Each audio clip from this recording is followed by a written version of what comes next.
we've got some amazing speakers today, which is great, and thank you, Sandy, for pulling the programme together.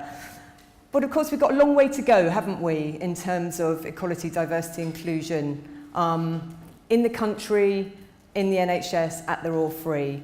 I think the NHS does reasonably well. When I was Googling and thinking, what interesting things can I share and talk to you about, the NHS comes up quite regularly, which is quite positive and good to see. We've made some inroads at the Royal Free, so certainly in terms of gender balance, we've made some inroads.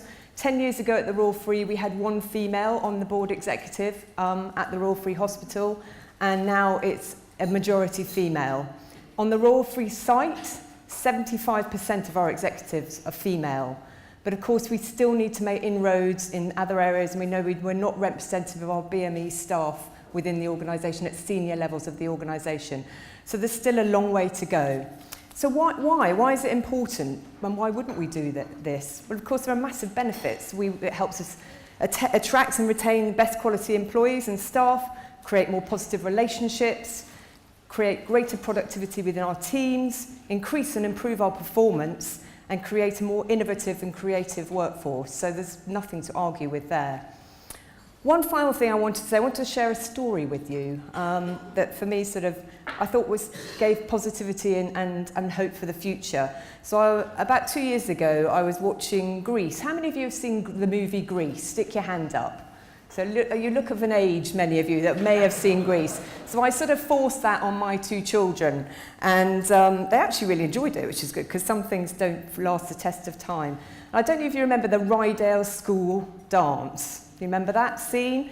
And they have a number of rules at the Rydale School dance. Rule number 1 was couples must be boy-girl.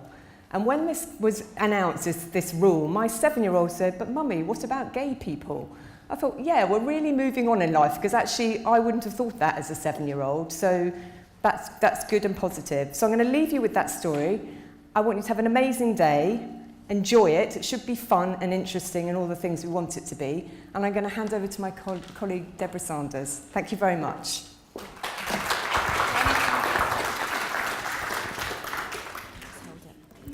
Hello, my name's Debbie Sanders and I'm the Group Chief Nurse at Royal Free London.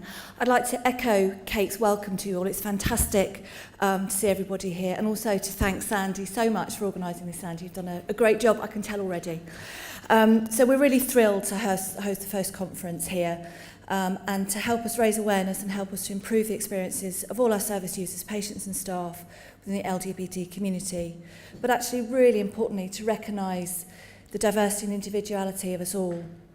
We've been a member of Stonewall for a number of years, and we've been working really hard year on year to improve our policies and practices, but we know, as Kate said, we've still got a long way to go.